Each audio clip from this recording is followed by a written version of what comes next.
You're useless. You can't even handle the chores or take care of the kids, let alone pay the alimony. Kyle spat out as he finally showed up at the hospital 3 weeks after my traffic accident.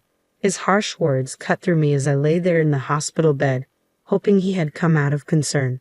Instead, he proved to be a disappointment. I sighed deeply. To be honest, I had already been considering a divorce. I didn't expect Kyle to bring it up now, but I guess I should be thankful. It saved us both some trouble. Fine, I agreed quickly, which surprised Kyle. Little did he know, I was already one step ahead. I wanted to tell him that I knew what he was planning and that I was silently laughing at him in my head. My name is Sarah. I'm a 40-year-old housewife living with my husband, Kyle, and our 7-year-old daughter, Lisa. Kyle and I met during a group blind date and got married when I was 30. He was easy to talk to, and eventually, I fell for him.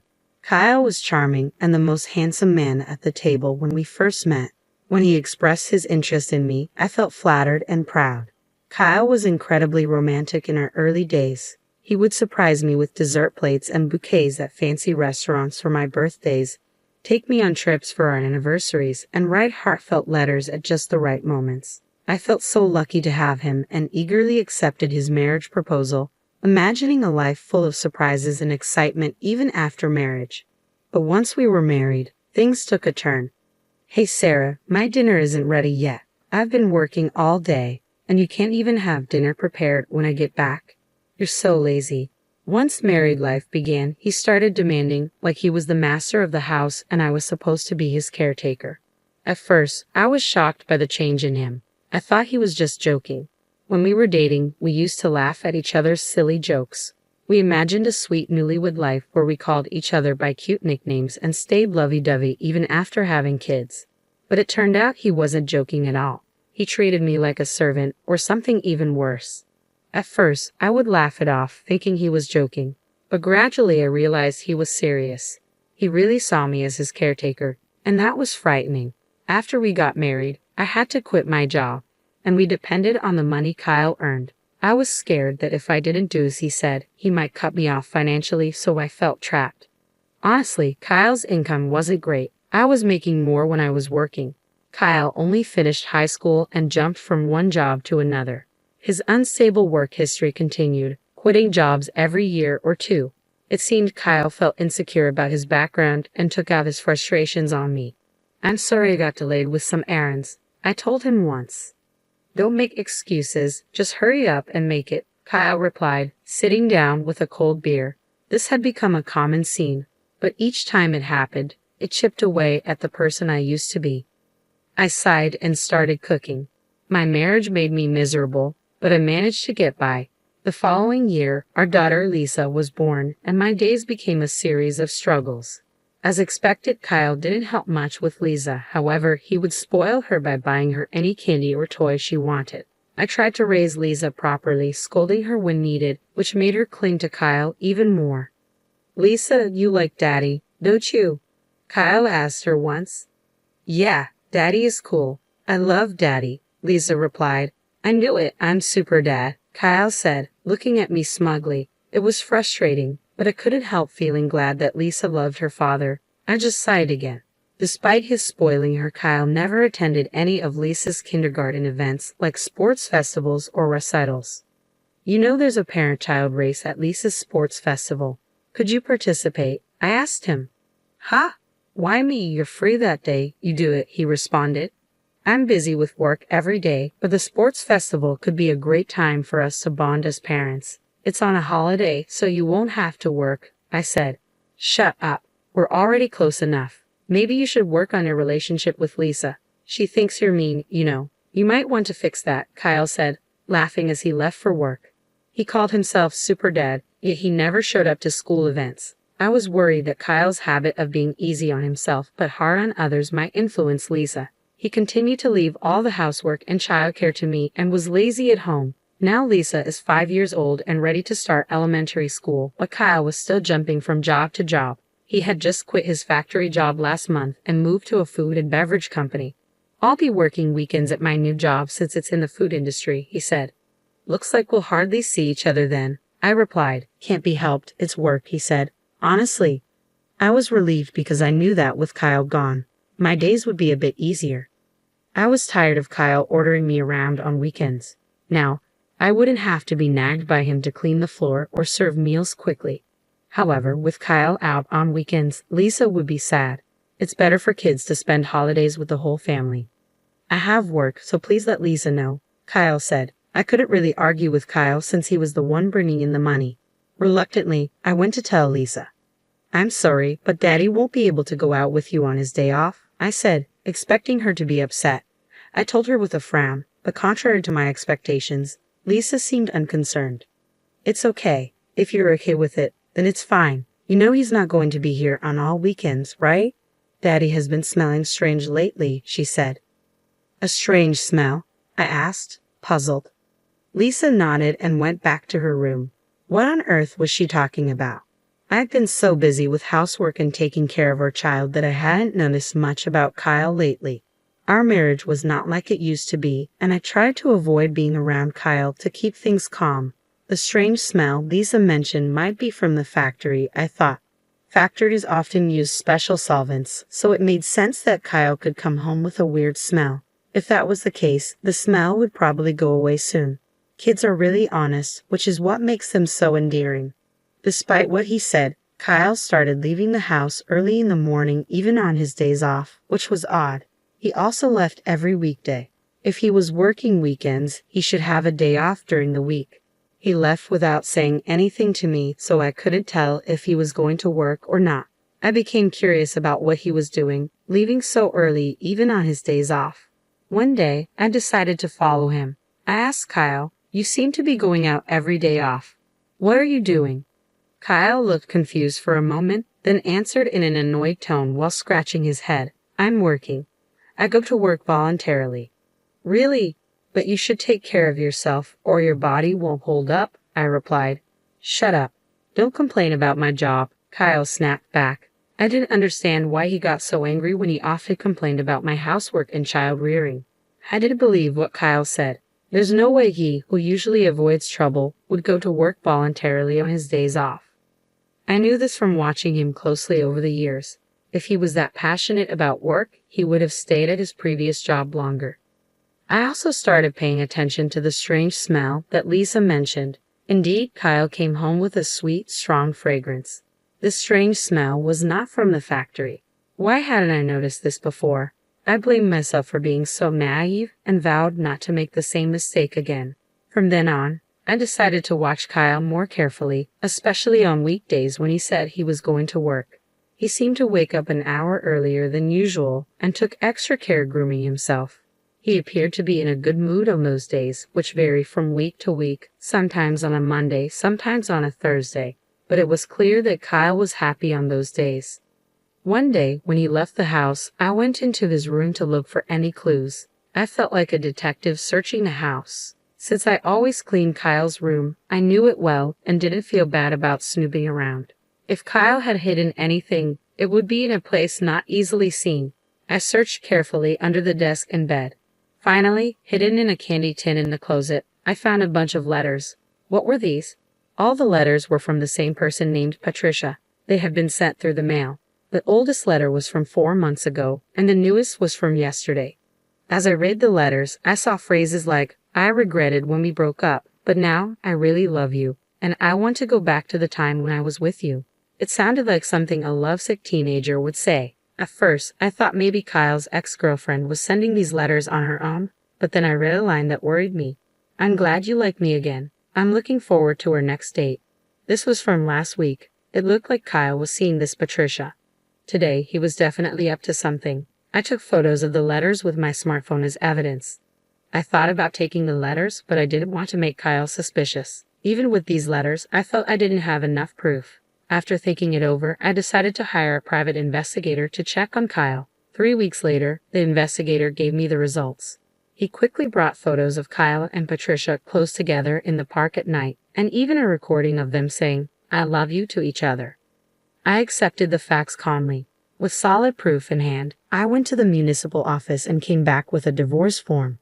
Now that I knew Kyle was cheating, I had no reason to stay with him. I planned to confront him with the divorce papers the next time something happened. I returned home and let out a deep sigh. I was acting resolute, but honestly, I was heartbroken. I was upset with myself for having married someone as careless as Kyle. I was thinking about resting a bit before making dinner when my phone rang. Hello? Yes, Sarah, do you have time to talk? Yes, what's going on? I was surprised to get a call from my father. He usually doesn't call me.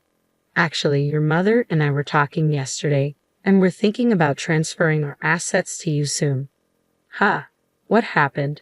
My father ran a company that sold imported goods to Japanese corporations. I was the daughter of a big company president, but I never told Kyle about this. I thought it would make me sound boastful, especially since Kyle jumped from one job to another. We're getting old and thinking about retiring. We thought about keeping the company going but didn't want to push it onto you, our only daughter, so we've decided to step back. I see. I felt guilty about not taking over the company, but my parents respected my decision and had planned for the future. I was deeply touched by their thoughtfulness. We're thinking of handing over our assets to you. Our total wealth is $17 million, but we're fine with just $3 million. We've decided to give you the remaining $15 million. $15 million? I was shocked. That was more money than I could ever imagine earning in my lifetime. Yes, there will probably be inheritance tax, but you'll still have plenty left. You won't have to worry about living expenses for the rest of your life, Dad said. Thank you. I expressed my deepest gratitude to my father and mother and hung up. Soon, $17 million would be coming my way. With that money, I wouldn't have any worries, even if I divorced Kyle. No offense to him, but he probably couldn't earn that much. I felt relieved and was in a daze for a while. Glancing at the clock, it was 6:00 p.m. I realized I needed to make dinner and checked the fridge, but there were no groceries left. I got ready to go shopping at the supermarket. My heart was light, but I also felt a sense of urgency that Kyle might come home soon. As I was hurrying across the last crosswalk to the supermarket, the light turned green. Watch out, someone yelled, but it was too late. My body was already in the air, and then I hit the ground hard. The sharp pain shot through my head, and without understanding what had happened, I lost consciousness. When I woke up, I was lying on a hospital bed. The first thing I saw when I opened my eyes were my parents and Lisa. Sarah, thank goodness, Mom said. Lisa was crying next to me. I gently stroked her head. You were hit by a car and broke both legs. They say it will take 5 months to fully recover. I felt dizzy thinking about being out of action for so long. From that day on, I was stuck in a wheelchair. Although the nurses took care of me, I felt frustrated and annoyed because I couldn't use my legs. During my stay in the hospital, my parents and friends visited me. My parents were now taking care of Lisa, since Kyle was always at work. I thought that was better for her. I was glad everyone visited, but Kyle never came. I started to doubt his care, thinking, aren't we husband and wife? However, 1 week after I was hospitalized, Kyle finally showed up. Hey, feeling good? Kyle asked sarcastically. Yeah, man, it's a mess at home without me, I replied lightly. Kyle always complained about my housework. As soon as he spoke, showing no empathy, I sighed. I had thought he would be at least a little worried about me. What can I do? I was in a car accident. I snapped back when Kyle looked at me with disdain and said, You're useless if you can't do housework or take care of the child. That's the worst. And you should pay alimony. He said such horrible things to his hospitalized wife. Initially, I had hoped Kyle came to visit out of concern, but he was still disappointing. I sighed deeply. Honestly, I had been thinking about getting a divorce myself. I hadn't expected Kyle to bring up divorce today, but it saved me the trouble of arguing. Sure, I said, and Kyle looked surprised when I agreed. Unfortunately, I know what you're up to, I wanted to say, laughing inside. Instead, I pulled out a filled-in divorce form from a bag my mother had brought and held it in front of Kyle's face. You already had this. Kyle was briefly confused, his eyes wide, but then he took the divorce notice from me and filled in his name and address right there. I felt relieved, knowing I wouldn't have to see Kyle's face ever again. I wanted to tell him the feeling was mutual, but I just watched him leave silently. Probably Kyle will remarry Patricia after the divorce. I don't know what kind of woman Patricia is, but it's sad to think she's going to marry someone as controlling and unpleasant as Kyle. I thought to myself. I felt a bit guilty about Lisa, but deciding to leave was something I had thought about for a long time. I promised myself I would take good care of Lisa. A month after Kyle left, my life was peaceful. The time without my husband nagging me felt like heaven. I was released from the hospital and started physical therapy. I decided to stay at my parents' house until my leg healed. My parents were angry at Kyle when they learned about the divorce, but they stopped pressing the issue when I told them I wanted to forget about him. Lisa doesn't seem lonely even without her father around and is going to elementary school happily, I observed. In the end, Lisa also noticed Kyle's domineering behavior and probably didn't see him as a father anymore. I was convinced that divorcing Kyle was the right decision, but one afternoon I got a call on my mobile phone. I ignored it when I saw Kyle's name, but the phone kept ringing nonstop. Eventually, I answered the call. "Hey Sarah, when are you coming back?" Kyle's words made no sense to me, and he sounded like he was about to start yelling. "What do you mean coming back? You're married to Patricia, didn't you?" I replied. When I mentioned Patricia's name, Kyle sounded surprised and exclaimed, "How do you know that? Did you think I didn't know you cheated? That's why I asked for alimony." "Yes, that's right, but alimony and child support, I can't pay that. Why do I have to pay alimony anyway? You, who never did the housework, should be the one to pay," Kyle argued. I was shocked to hear Kyle's argument. I had requested alimony and child support through a lawyer, but he hadn't paid yet. I knew Kyle didn't have a lot of money, but he should find a way to pay. Yet here he was saying something ridiculous like I should be the one to pay alimony. "I gathered evidence of your affair through a detective agency. The lawyer has seen it." It seems Kyle had already seen the evidence from the detective agency. That would make things easier, but him calling me was ridiculous. "I wanted a divorce even before I found out about the affair because you never helped with housework or child care, and you complained all the time. I'm not your housekeeper, you know. But it's good you're married now. You have someone else to look after you. But here's the thing. Patricia can't do housework. Before we got married, she said, leave everything to me. But once we got married, her cooking is terrible, and she doesn't clean. I would have been better off with you. Marry me again. After all, you don't have any money, right? Lisa liked me too, didn't she?" Kyle said, which annoyed me. "What are you talking about? You divorced me and remarried. You're her partner, not my responsibility. And sorry to say, Lisa doesn't like you. And I have money. Don't lie to me.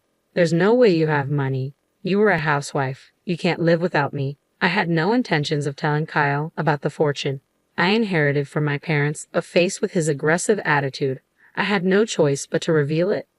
My parents are CEOs. Recently, I inherited their assets. It's around $52 million in total, so I can live without working for the rest of my life, I calmly stated over the phone, picturing Kyle's stunned reaction on the other end.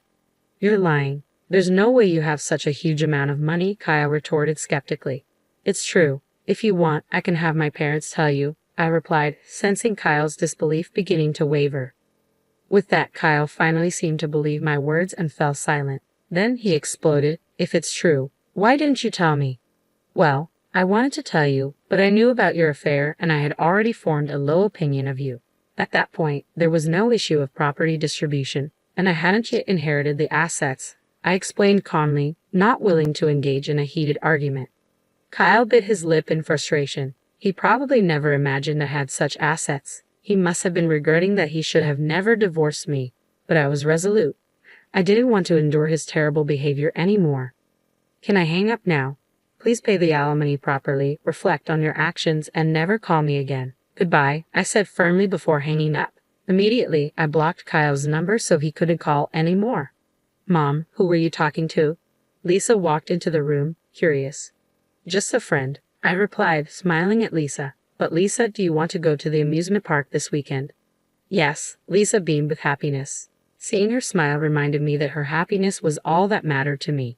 A few days later, I heard that Kyle had broken up with his new wife, Patricia. They argued because she wouldn't do housework, and Patricia ended up leaving him. Kyle, having been divorced twice in a short time, would probably find it hard to get married again. I hoped he would stay single for a while to prevent more people from getting hurt. After the divorce, Kyle lost his motivation and quit his job at the restaurant.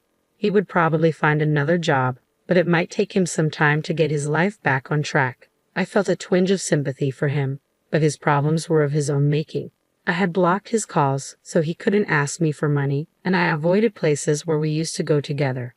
In my life, Kyle had virtually disappeared. Eventually, Kyle paid the alimony but ended up in debt. I didn't know how he would manage, but I hoped he learned from his mistakes. I continued to live comfortably at my parents' house. They told us we could stay as long as we liked. After my legs fully healed, I started part-time work at a local flower shop. Even though I didn't need to work, I found it better to be active and leave the house.